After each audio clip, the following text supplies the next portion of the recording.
Yung ano oh, manok. 2.5. Ano? 2.5 kilo. Wow, niluluto na nila sa mga.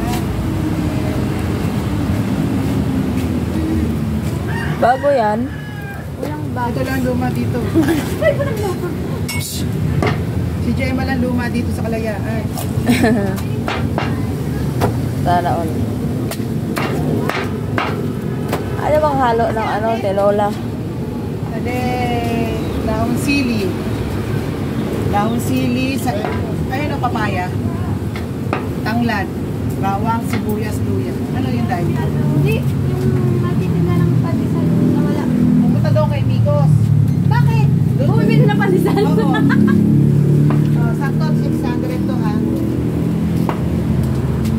2 kilo yan? 2.5. Ang tagal. 2.6. Ay, bangos. Kasi nablumon lang talaga yung baka mo. Hindi pa nga nag-deliver eh. Kaya nga. Nakakasal eh. Yung nakaraang buwan, abot naman ang deliver. December oh. Oo nga. Wala kang baka, masarap pa naman adobokin yun. Adobo? Inaadobo ko yun. Sabi ng anak ko, masarap daw.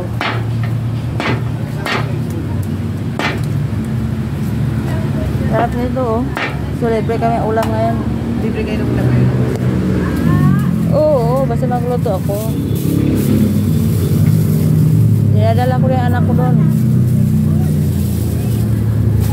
Luya, bili ka na ng luya. Bawang sibuyas. Tala. Luya.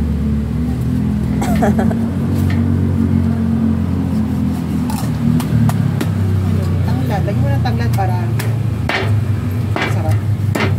Oo, ganyan din kami. Bisaya ka ba? Ha? Bisaya ka? Sa mga Bisaya, ganyan lang. Ano eh. Ako din. Hindi, kasi mga bumibili sila sa akin. Tanglad. Oo, mabango kasi yung tanglad. Ano, boss? Maya, te. Maya? Walang Maya. Maya. Kaya sa'yo.